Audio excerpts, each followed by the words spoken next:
anyways.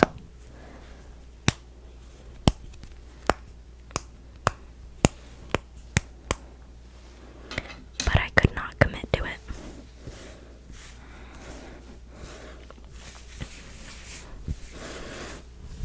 The hair just wasn't vibing with me, the whole makeup. They didn't have contour back then, so now I have a little, like, claymation face. Anyways, we're talking about the recession. That's what's important. That's what's important. Okay. So, let me show you my notes real quick. Once I'm done fiddling with my rat nest. Anyways, okay.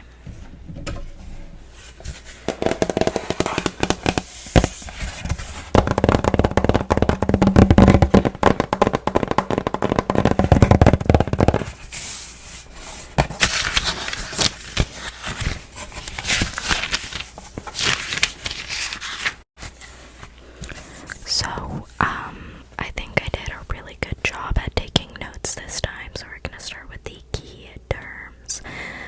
So our first key term is the Great Recession. So we're gonna define the Great Recession really quickly. My lips are so dry.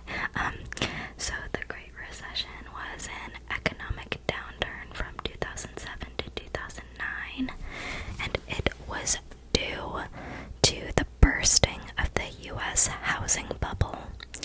So when the Great Recession happened, gross domestic profits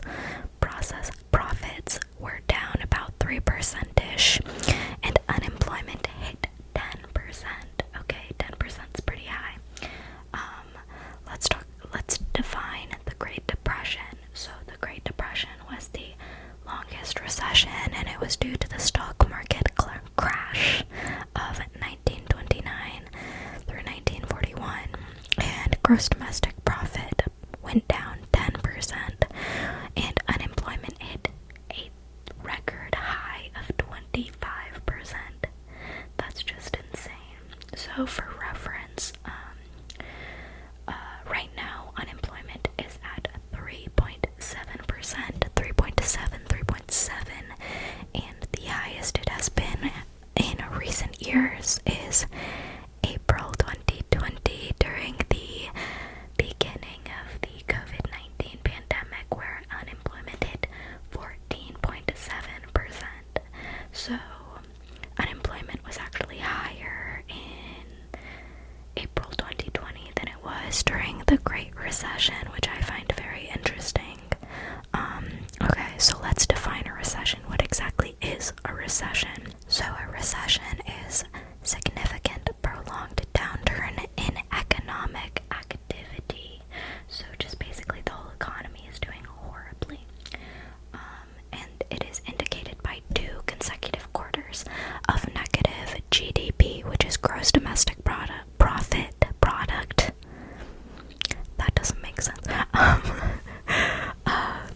But yeah, so basically for 2 consecutive quarters, the country as a whole's profits need to be down in order to indicate that a recession is going on, which means that you don't usually know that a recession is happening until it's over necessarily. Like, you kind of, there are like hints and there's like things you can see, but you don't know until it's over, kind of. And recessions cause decline in economic output as well as unemployment. So the way that works is like there's less money, like less profits for companies, so they start laying off employees, and then these employees that get laid off, like, you know, the unemployment rate is rising. These employees, they no longer have money to spend, so they stop buying things, which means that other companies are gonna stop profiting. So it's kind of like a little vicious cycle. So there's just less money circulating in the economy, so everybody's doing poorly and people are not spending, so companies aren't profiting, you know, that sort of thing. And you can kind of tell that a recession's going to happen through inverted yield curves. Now, this took me a little bit to understand, so I'm gonna pause and put on some lip gloss because I look really crusty in this makeup. But of course, I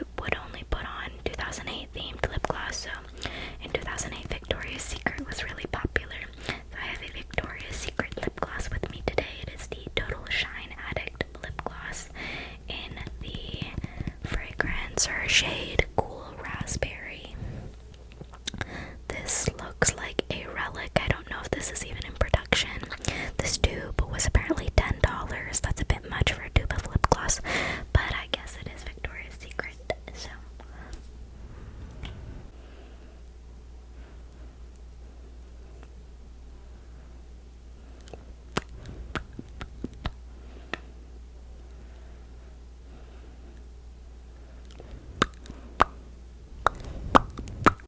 I am not digging the color palette that I have going on.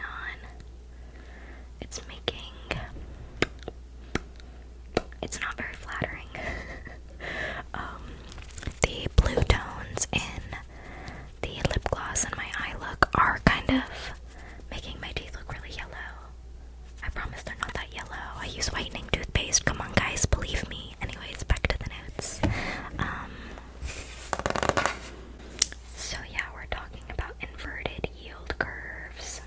And this just basically means that the long-term interest rates are lower than short-term interest rates.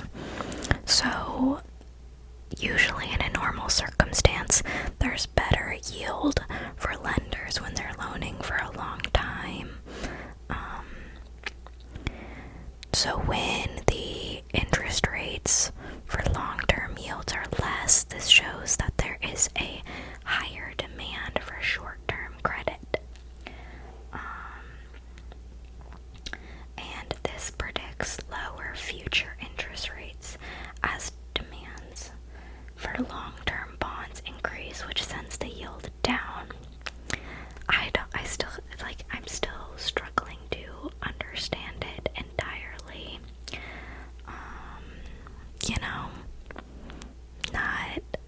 I am not a financial expert. I am trying to be, though, on my own time. But yeah, so the yield is normal when it's like an upward slope between. The graph is talking about maturity of investments and interest rates. So the way I'm struggling to explain this because I still don't quite understand it. So when there's an upward slope, when the yield curve is normal, that means that debt will be held on to for longer. And because there's more risk involved, so in the economy, they kind of want you to take risks. Risks are good for the economy, so they want you to have more long-term investments. And that's why the interest rates are usually... What? I'm lost, I'm confused. I'm lost and confused, and that's okay.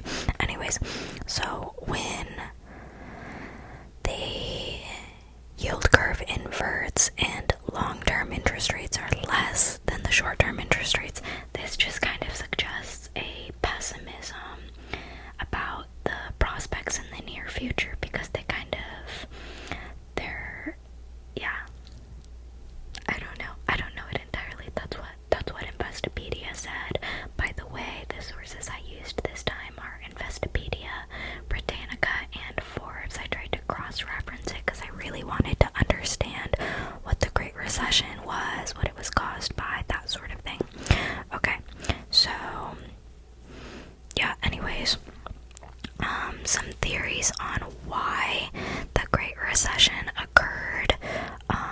I totally misspoke, and I did not mean the Great Recession. I meant theories on why any recession occurs are based in economical, financial, and psychological reasons. So for an economic reason why the Great Recession might have happened, a lot of people think that there was just shifts in industry. Like, for example, there was very sharp surge in oil prices that just didn't let up. A financial theory on the Great Recession happening is there wasn't enough money supply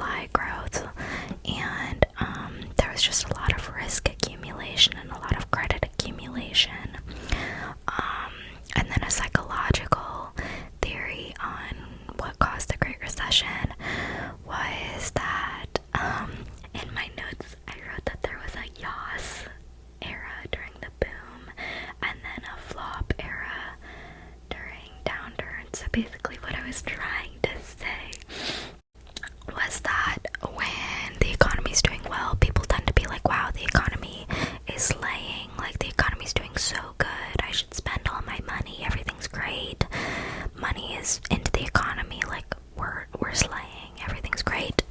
And that's usually like, in terms of markets, that would be referred to as a bull market. So like everything's slaying, it's so slay, it's so like people are spending, people have money to spend, great, incredible, awesome.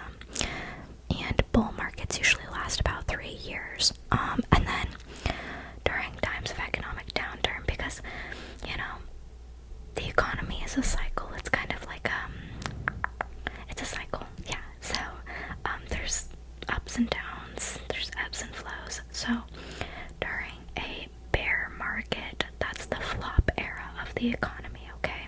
So that's when people kind of see that the economy is kind of taking a dive, and so they start clutching their wallets and they start holding on to their money. They don't want to spend it. And so when people don't want to spend their money, there's no money stimulating the economy, which further decreases any growth. And that's why the economy is kind of like bound to be a cycle. It's bound to be like a little roller coaster, because people see it's doing bad, so they have no money to sell. You need money in the economy. Like, people need to spend, but people need money to spend, but they can't get money if there's no money, you know what I'm saying? Yeah, so it's just like a whole thing. Anyways, so also recessions are mostly characterized by the unemployment rate. So that's why that's such like an important number, and that's why I'm so shocked that during the pandemic they do not consider that a recession. They don't consider the pandemic like a recession time, despite the fact that unemployment was like 14.7%. So that's kind of bizarre to me. There's definitely other factors that characterize recessions, and like the whole concept as a whole is a little bit abstract, but yeah, it's usually characterized by unemployment. So one of the ways they kind of like prevent recessions from happening is unemployment insurance, because it gives people money to spend so that they can continue to stimulate the economy, so that the recession either doesn't hit or doesn't get worse if there is one happening, because recessions kind of do happen on occasion. Like, it's kind of a very, I wouldn't say normal thing for the economy to go through, but again, it's a cycle. So with the ups comes the downs. So let's talk about the cause of the 2008 Great Recession specifically. I keep calling it 2008 specifically, but it happened 2007 to 2009. So it's not specifically 2008, but 2008 is just like the year sandwiched in between it. So it's like, I feel like that's like the characteristic year. Anyway, so let's talk about the cause. So we're going all the way back to 1990. 1990.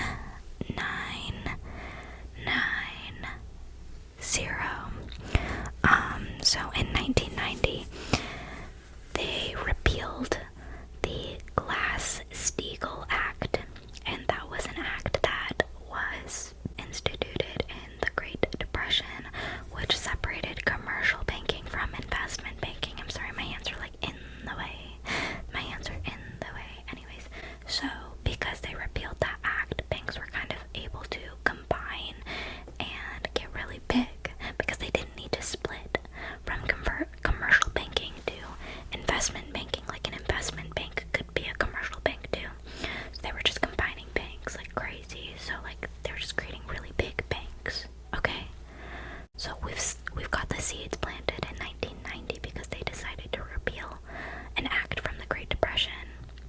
I don't know whose bright idea that was. No, I'm kidding. I don't know enough about the economy to decide how detrimental of an idea that was, or if we should be repealing more acts from olden times.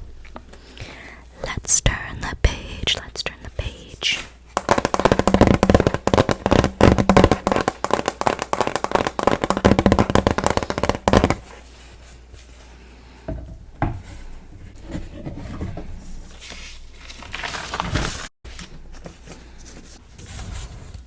I took a lot of notes. I really wanted to understand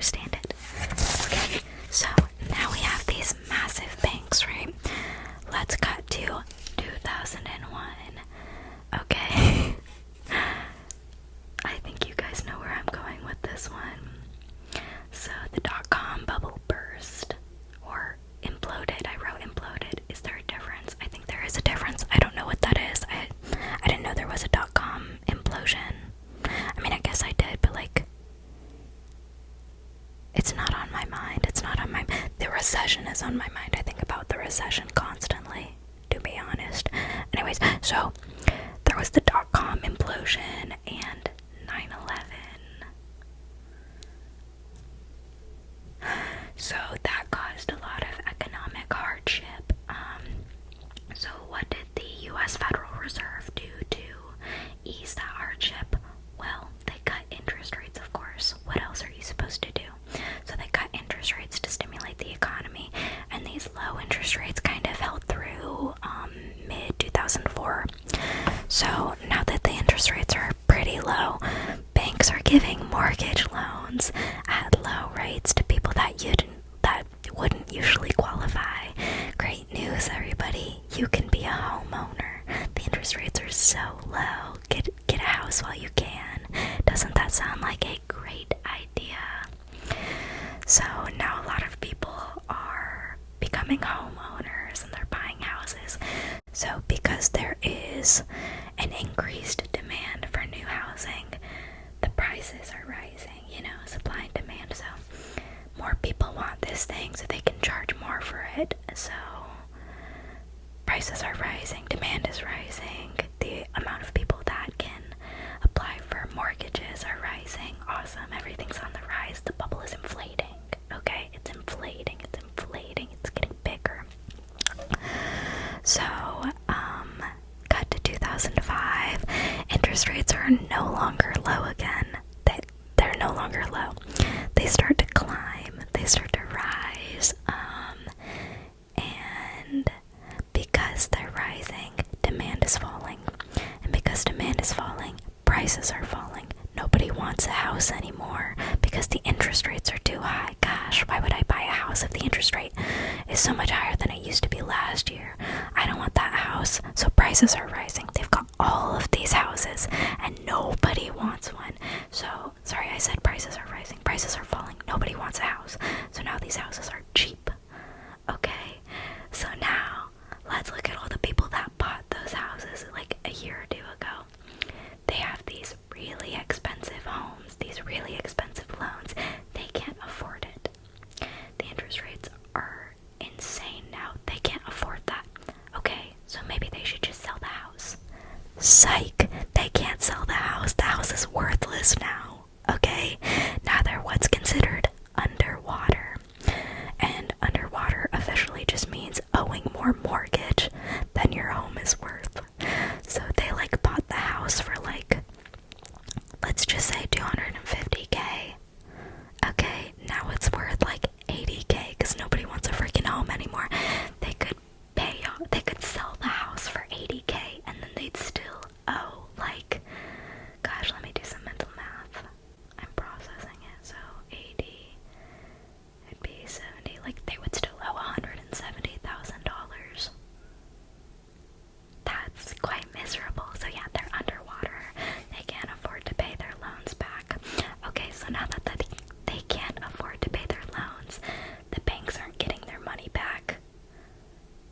So nobody's getting money. Nobody's getting money. Everybody is losing money. So what did I write in my notes? I kind of went off script. So in 2007, the real estate market officially collapses and the credit crisis unfolds because no one can pay the banks back. So the banks are losing what's called solvency, and solvency is just your ability to pay debts. So banks aren't trusting each other because they're like, hey, you're not getting your loans paid back. You're not making any money. We're not going to trust you. So all these banks are declaring bankruptcy, and bankruptcy is just the official term for being unable to pay your debts. So nobody can pay anybody, essentially. There's no money.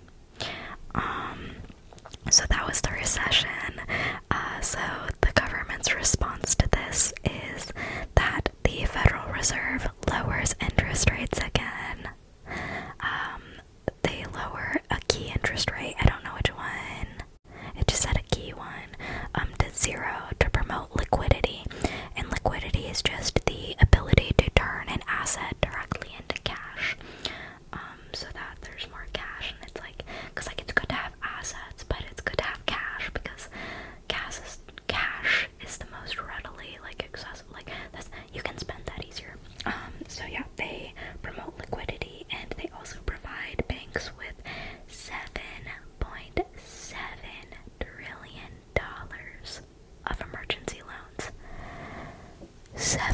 $1.7 trillion.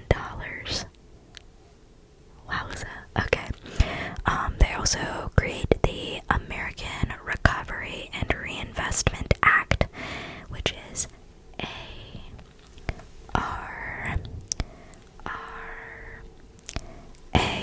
in 2009, which provides about $787 billion to promote the creation and preservation of jobs, as well as to fund unemployment and more safety nets for people with less money, like food stamps and that sort of thing. And then in 2010, the current president, Barack Obama, signs the Dodd-Frank Act, which allows the government to regulate the financial sector a bit more closely, so that there wasn't these lax regulations on lending that there was before. And then the GDP, or gross domestic product, profit, financial peak, it regained the financial peak that it had before the recession in the second quarter of 2011. So it kind of like, it evened out, and then it got better officially in 2011. But I read on Investopedia that the median household income, I don't think, like fully recovered until like 2015, 2016. So the recession is definitely felt differently among different financial groups, and this definitely widened the class gap, I guess. I don't remember the exact terminology for it, but the wealthy obviously were able to bounce back a lot more quickly than the people that were super duper affected and literally lost their homes. But yeah, so that was the Great Recession of 2007 through 2009. I hope you enjoyed the notes I took. I hope you enjoyed my explanation of the situation, and I hope you appreciate my era-accurate makeup. I even put on an era-accurate outfit, which you can't even see. I've got like a lacy striped camisole. I'm emo, so I had to go